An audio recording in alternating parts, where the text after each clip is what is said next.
What's up, guys? Welcome back to my channel, and if this is your first time here, then chances are you clicked on this video because you are considering applying for a job at Amazon. So I'm going to tell you all about what it's like working at Amazon, from the pay to the hours to the work, everything. Now, of course, there's going to be differences between all the different Amazons, but generally speaking, they're all going to operate in the same way and have basically the same type of things. So keep in mind that I'm speaking from my own personal experience from the one that I worked at and my own opinions and things that I have encountered. So I worked at an Amazon fulfillment center, and basically I found the job posting online on Craigslist and I applied, and it was through a temp agency. So basically you just applied online and then they called you the next day.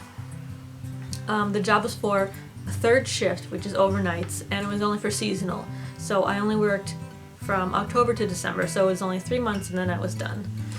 Now with the seasonal jobs, they pretty much take anybody who applies. So I applied, and then pretty much the next day they called me in for an interview. So when you go in for the interview, they have you do a personality profile test online, and it takes about a half an hour, and most companies have you do something like this nowadays. It just asks you generic kind of questions about true or false, employees steal when they're not being watched, or true and false, employees tend to be more productive when they feel appreciated, things like that.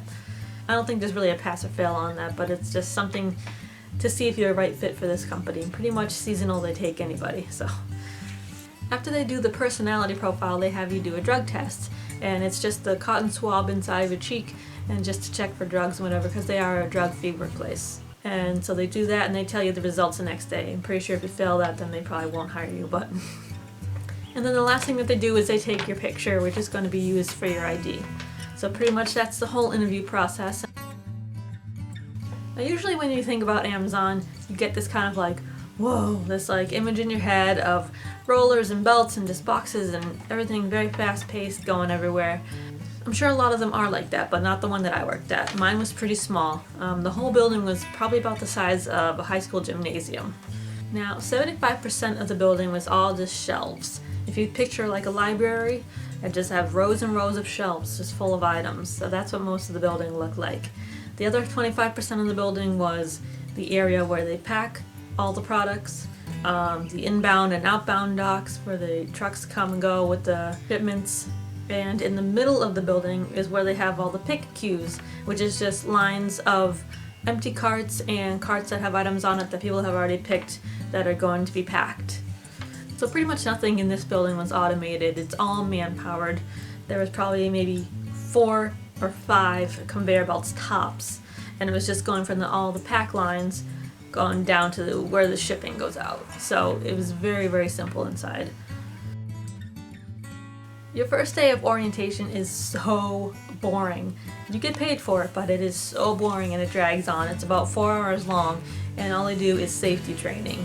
And it's a group of about maybe 13 or 15 people, and each person practices one at a time doing all these different safety things, like using a tape gun correctly, which you never use a tape gun there for anything. Using a box cutter, which is pretty self-explanatory. Lifting and moving boxes to prevent injury. Pushing and pulling a pallet jack, which you'll never do unless you're working in the docks, which you're not going to be as a temp. Also, everything in that building is taped off with a colored tape that means something different.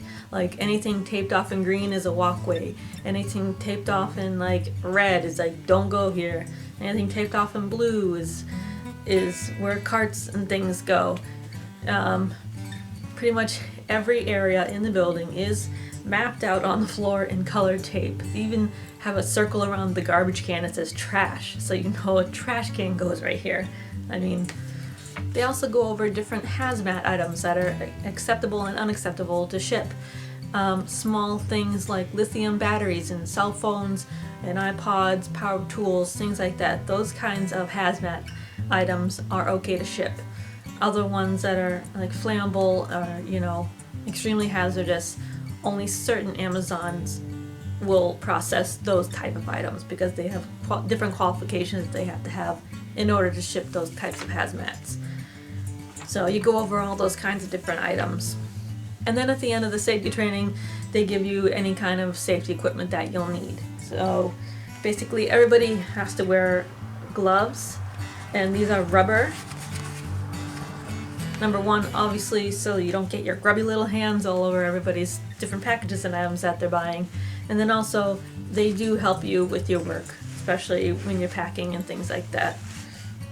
So gloves, goggles, any kind of safety equipment that you need, they give it to you for free. So you don't have to purchase any type of items for yourself. So like I said before, for the interview, you get your picture taken for your ID, and it looks like this. It's just your picture, your name, your barcode, and employee number, and then on the back it's got a little card that has a phone number for if you're going to be late or call out or be absent or things like that. So basically you use this to punch in and out on the time clocks, and it also gets you in the main door. Every person has to scan this in order to go through a turnstile. So once you get in the building, there are 2 break areas, and pretty much that's where you leave all of your stuff. In the break area there are lockers, which the temp agency will assign you if you need one, and they will provide a lock for you and things like that.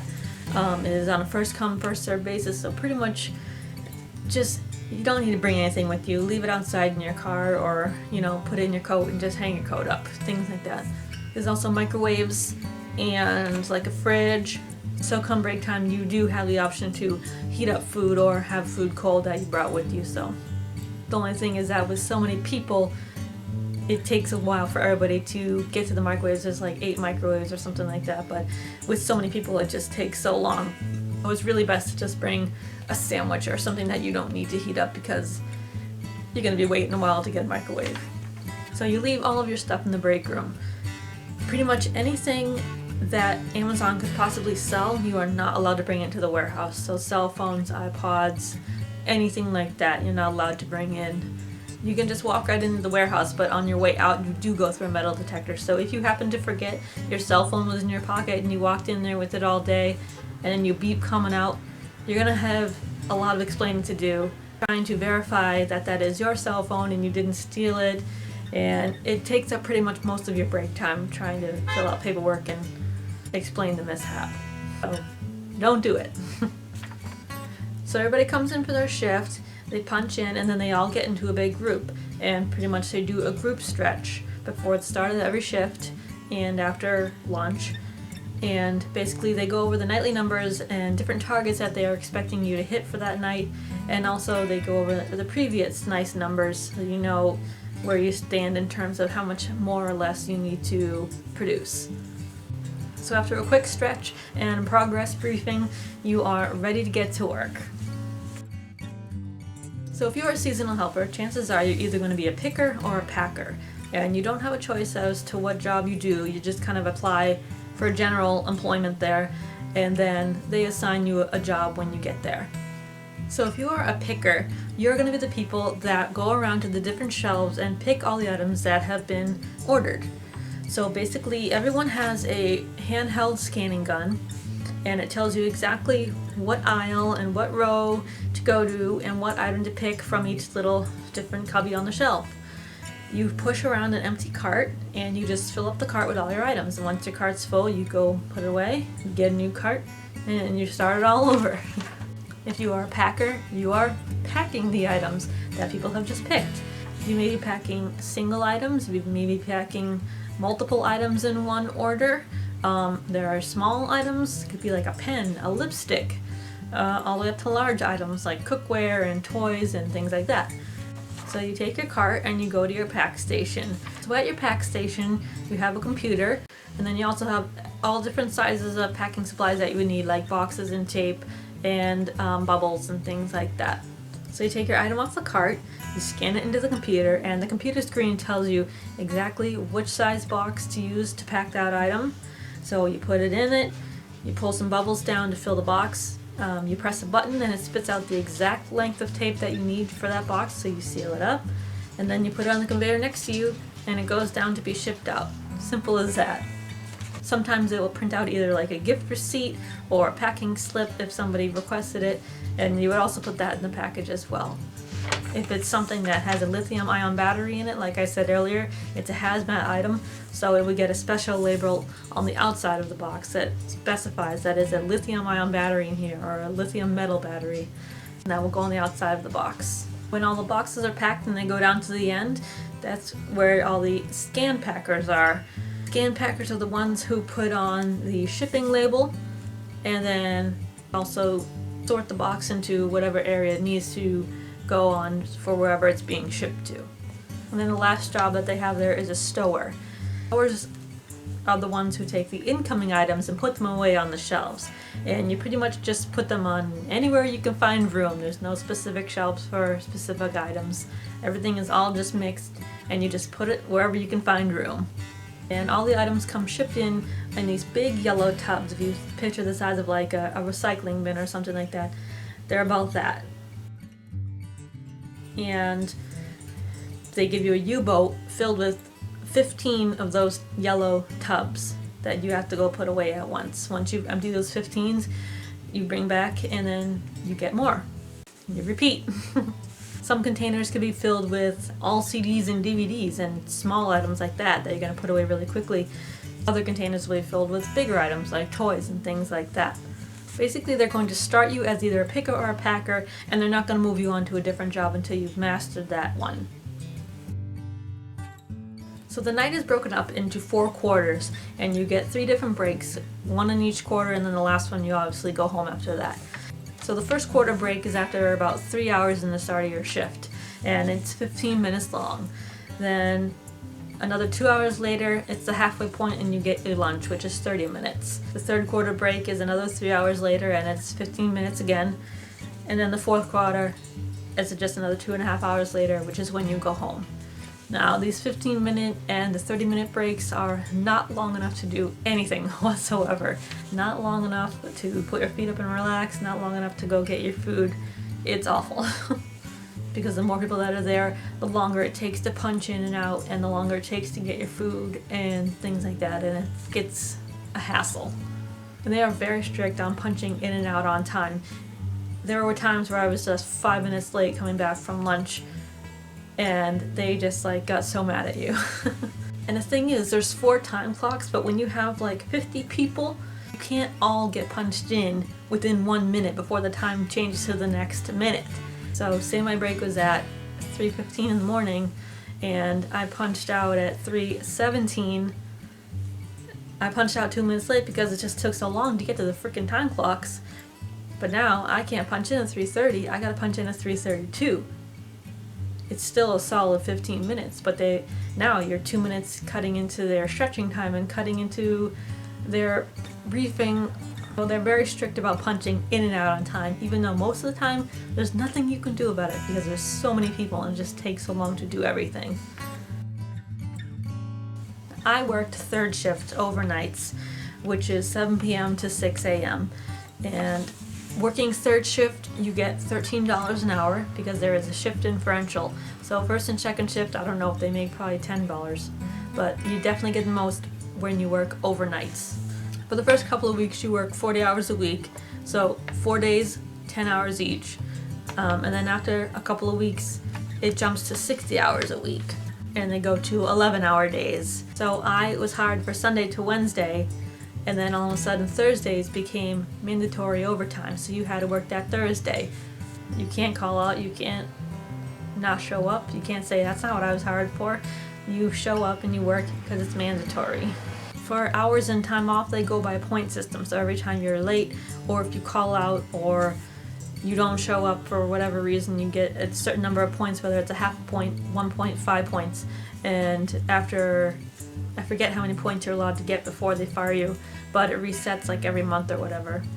When the work is slow and they start sending people home, they call it voluntary time off, which means that you are allowed to go home or stay home and you don't get any points against you. Pretty much I never volunteered to go home because if I was already up that late at night and I made it here, I'm working. Sorry.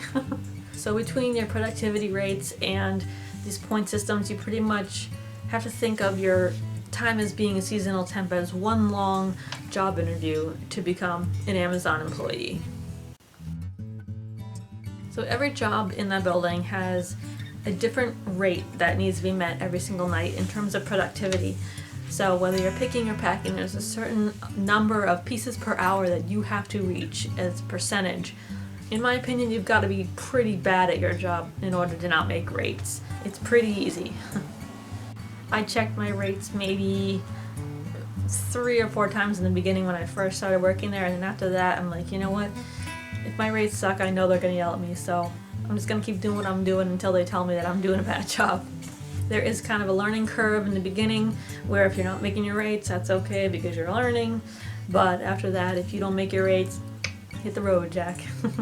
Obviously, rates are very important to them there because they have certain goals that they need to be reaching for items that are shipped out, and they have customers' needs that need to be met. So throughout the week they would do kind of fun things to try and get people to be motivated and get their rates up. They would do things called power hours, which will be like they'll choose 1 hour sometime during your shift, and they're going to say whoever gets the highest rate or whatever gets an Amazon gift card, something like that. So power hours, people enjoy doing those, and the gift card was a little incentive to kind of really push and get as much done as you can as possible.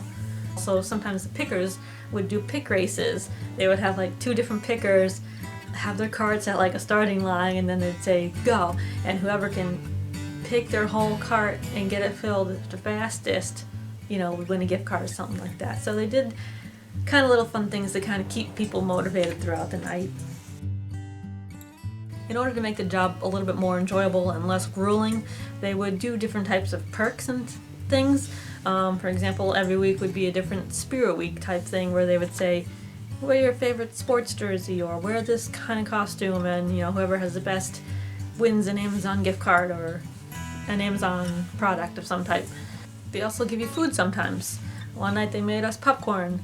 One night they had Ben & Jerry's come in and give everybody ice cream sundaes, and it wasn't just like, oh, they brought in ice cream and they scooped it, whatever. No, like the Ben & Jerry's people came, this is like 1 o'clock in the morning in there, and they had a full bar of all the different toppings. Like they give you a quality sundae. Another time they had Boston Market come in and catered a lunch for everybody. And it was like a full Thanksgiving meal. It was awesome. Another night they gave everybody pizza. So those kind of contests and food things were fun. They also had somebody come in one night and do karaoke. And that was interesting, to say the least, to hear some of the people singing karaoke. When I worked there, I wasn't really good friends with anybody that I worked with. Basically, there was like 2 or 3 people that I sat with every single time at lunch. But other than that, it was just a job, and especially at overnights, everyone's kind of tired and cranky, so there's not a whole lot of interaction. Especially when you're also busy, go, trying to make your rates. Like, you don't have time to stop and chat and really talk to people. So you're around people, but you're not really interacting with them. You're focused on your job and what you're doing and, get those rates. So the other temps that you work with, they're cool, but there's not much interaction between them. When it comes to the Amazonians, most of them were nice, and I say most because, you always have those few, but again, they're also very focused on getting their numbers and rates, and a lot of them are very stressed out. I don't want to say cranky, but a lot of them are cranky. And also they were very cliquey. They kind of had this attitude that they are better than you because you're just a temp and they're Amazonians. And I feel like if they don't like you for some reason, they will find anything and everything to pick at you for, and you're not going to be good enough no matter what you do.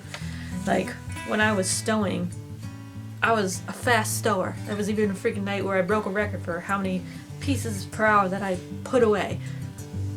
But still, the stow manager just did not like me, and he would always come over and say, why are you doing it like that? We already talked about this. Put it on the floor. Put them away. You're spending too much time doing this. Blah, blah, blah. It was no matter what, I could not impress this guy. He was just not having it. So all the Amazonians kind of have this attitude, they're better than you, and you're a temp, and you need to just do what you're supposed to. Not all of them. Most of them are nice, but some of them. So overall, I'd say working for Amazon was a great experience. It's a good company. Money was good. was just long hours. It's a very physical job. It's hard on your body. So if you're a good worker and you have a positive attitude and you can handle the physical stress of it, then I'd say go for it. You'll do great. For me, this was my second job. I worked during the day at UPS. So for me to work a peak season for 2 major companies like that, it was a lot for me. But 85, 90 hours a week, I knew it wasn't gonna last forever. So if you can stick it out, the money's good and it is worth it. So I hope you guys all got some useful information from this video, and if you're considering going to Amazon, I would say go for it. So thank you guys so much for watching. I love you, and I will see you later.